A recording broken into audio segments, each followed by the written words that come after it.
We are now being joined by CASS. We'll begin with a few questions from the media. Tony, your line is now live. How are you, Mean Green Fighting Machine? Hey, I'm good, Tony. Good. It's often said that you learn more in defeat than in victory. Do you agree with that? And if so, what did you learn from your last fight? Oh yeah, no, definitely. I definitely believe in that. What I learned my last fight is, Stotts had a lot of good, obviously good grappling, good control too. So he really, was able to pick my game apart a little bit here and there. So I learned a lot from that. I actually learned some of the stuff he was doing that you guys will probably see this fight too, that I'm gonna bring with me now to the table. And also too, like really, it was this. I'm getting older now, so I can't just all of a sudden start training, like I took 2 months off before that fight doing nothing, and then I got that call 4 weeks before, which is really 3 weeks, and to take that fight. And of course I'm going to take the fight, especially when I was told I wasn't going to fight for like a year. So getting back in shape, that was the hardest thing I ever did in my life. And then going in that fight, it was, I definitely was not in any shape to go, but I made it almost the full round, all 3 rounds. And so with my performance, I was actually a little good with it. Thank you. Gavin? Hello. So I understand that you're coming off your first professional loss to submission back in mid-2020. Has this affected your mindset in any way, or are you not fazed by it and you're just ready to jump back into the win column? So I wasn't, obviously, I hate losing, obviously, but I don't think I was too affected about it besides, making sure I'm training and making sure I have a full fight camp. Like I said before, it was only, 4 weeks, but really only 3 weeks of actually training and stuff. Cause we stay here for a week. So with me, like how I look at it is I saw Stotts at his best because he was able to train the whole time and not take any days off. Myself, I couldn't train. So he saw me at my worst. I saw him at his best. So hopefully one day I'll get that rematch as long as we both keep winning and, and get that loss off my record. Dylan, go ahead. Hey there, Cass. How's it going? Hey, it's going good. And it seemed like you'd seen the initial Bellator rankings list per my post there in the Bellator MMA News Facebook group there. I'm kind of wondering what your thoughts were on your placement in the hierarchy and just facing a guy who's ranked at number 10 here in the fight coming up. So I'm actually like really stoked because we all know I did lose my last fight, in Bellator. And so to still be in or to be in the ranked in the top 10, I was stoked. I was super happy. I was like, what? This is awesome. And it's cool because it gives me a goal, gives me goals. Like now I have a goal of what I want and what I need to do, to get down there, chip away at these fighters that are ranked higher than me and then, and take them out. I am fighting, a guy who is ranked number 10. It's cool to see that he's also in the ranked division, that I get to fight another rank opponent. So I'm actually pretty stoked about it. And, I can't wait till, Friday night, April 9th. Yeah, thanks for the time, man. Appreciate it. Yeah, thank you. Brady? Hey, Cass. Hey. Have you paid any attention to the odds coming into this fight? And do you feel that you should be an underdog despite all of your experience in the Bellator cage? So let's see. I haven't really seen the odds. I've seen the odds on like Tapology, and they actually had my opponent winning, ahead. But that's how it always is in pretty much all my fights that I've seen, at least on Tapology. And I actually like it. I love being the underdog. If I am the underdog, I just love that challenge. I've always been the underdog pretty much my whole life, fighting in the game because we never really took any easy fights, even when I was amateurs. So I'm looking forward to it. Abraham?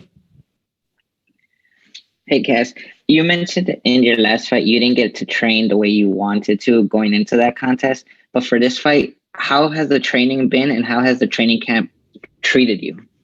Oh, it's been awesome. I'm back on a real training camp now.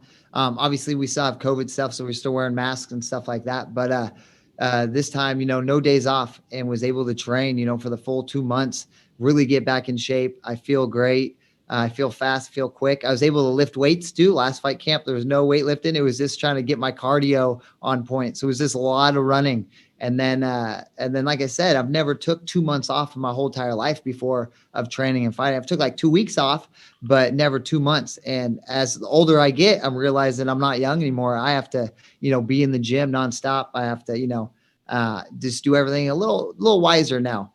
And yeah, so I'm stoked for this fight camp. I had, a lot of my teammates there, not everybody, but I had most of my teammates there. So that's what's a lot different than last time. Last time it was just my head coach and my teammate Tyson Miller, and you realize those are big guys, so it's a little different, but they're tough.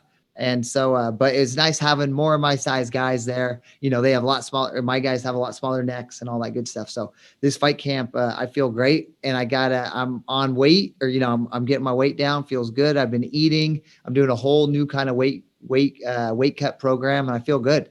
So I can't wait. Steven? Hey guys, Steven from MMA Fighting. Since we last spoke, have you stopped any more crimes or saved any more people?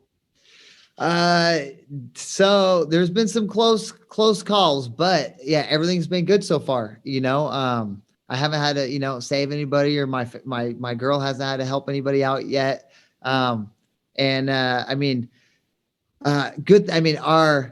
It's a good thing or a bad thing, I'm not sure, but I guess an hour before our flight got delayed, it's coming to the event. And then there was a big accident on the highway, and it kind of happened, I guess, within the hour of when when we would have probably been there on that road. So who knows what would happen? Either maybe we would have been in that accident. It was a huge accident, or maybe I would have got there right before and been able to at least try to help, someone, in that accident or something. But there's been some close calls. I know, I might have already told you this, but the couple days after that, I was walking to the gym because it's right down the street from my house, and there was this car speeding, and this big truck, huge work truck, a big old dump truck, was pulling out on the opposite side, and this car had a slam on its brake, and I'm just trying to get to, to go coach the kids and stuff. And I'm like, I'm going to be late if I have to go help someone now. And they had to slam on the brakes, swerve, and they came like a foot away from hitting this big truck. And I was like, don't hit it, please don't hit it. And luckily nothing happened, but there's been some close calls.